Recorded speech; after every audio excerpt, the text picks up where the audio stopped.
took the liberty of selecting some images from an introductory PowerPoint that I put together, and I show this photograph to explain my love of nature. I was a little bit surprised to find that image of me working with clay with my sister.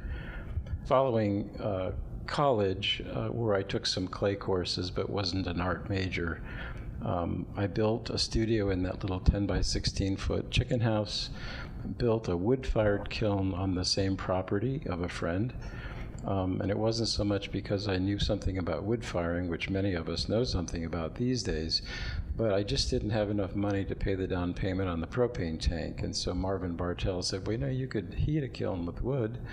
And so I would borrow a truck and go to Smoker Ore and Paddle Company and get a truckload for $5, and we would fire this little kiln.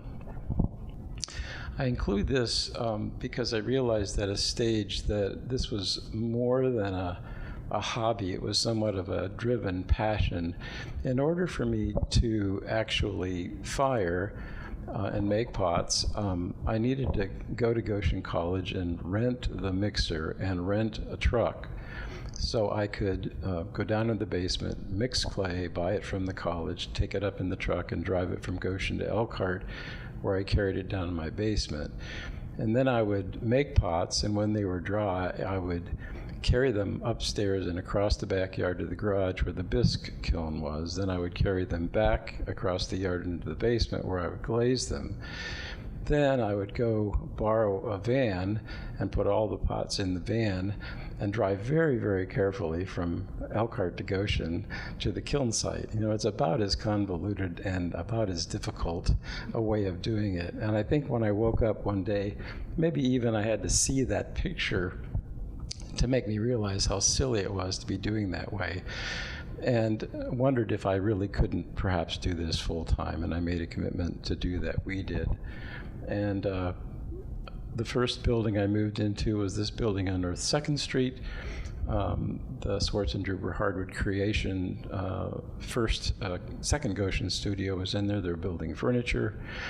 The sum total of our marketing experience went something like this.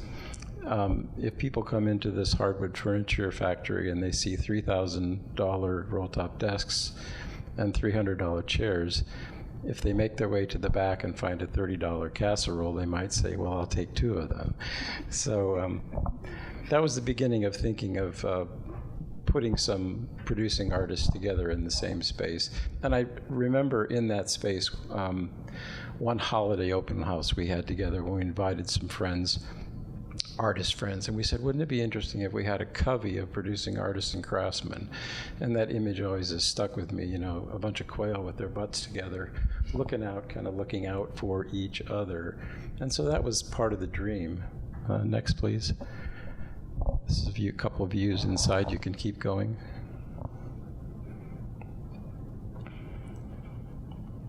Goshen College offered a kiln building class. Marvin Bartell, who's on the left there in the center, had designed a fuel-efficient heat exchanger kiln. And I thought, you know, Marvin was my professor. He probably knew everything, so why not take the best information I could from him? And so I built, with their help, a kiln. And this is 3 o'clock in the morning, the night before the Amish Acres craft show. That was my first craft show. So I was burning the candle at the. You could probably tell what year it is by looking at the shirt that I'm wearing there. But Marvin didn't know everything, and the heat exchanger system, those units that you can see, took fresh air from the outside and cycled it through the chimneys, so through the products of combustion, the heat that was going out of the chimney, and preheated the air for combustion, and it didn't work very well. Now, fast forward,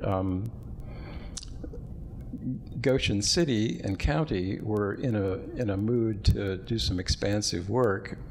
They had the courthouse, and directly west was the jail, and so they keep they kept looking west, and they saw the property that the furniture builder and I were in, and they said, wouldn't it be terrific if we were to take that building and make all the county office buildings that are spread around the city to put them in one place? And it's really a good idea, but what it meant is that we had to move.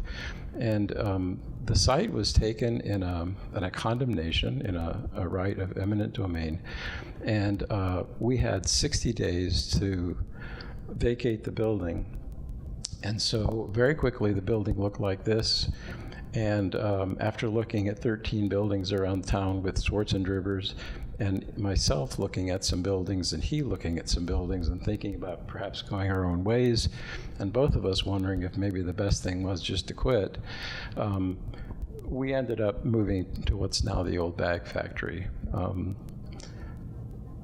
The Schwarzenegger's received some compensation for the move as a renter in the space owned by someone else. I didn't, and so I ended up needing to borrow more money than I had originally borrowed to stay in business. So those were somewhat dark days. Rebuilt the kiln, and it didn't work very well, and ended up having to reconstruct from the start. And so that came down, and I built a more conventional kiln and just dispensed with the heat exchanger system. So this will be the last image.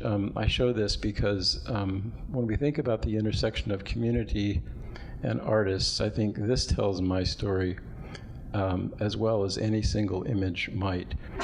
During the first 9 months that we were in the old bag factory, we were trying to remodel it and live in it and produce in it and sell in it. And so this is somewhere about 5 or 6 months in.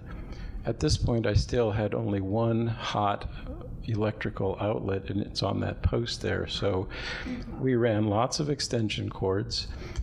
We clamped on a lot of painter lights. And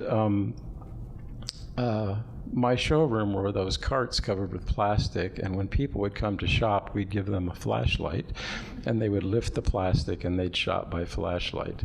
And so there were many days, I think, that the customers had more faith in my ability to weather this change than I did. And I think it's one of the things about Goshen is that there's been an enormous support for artists.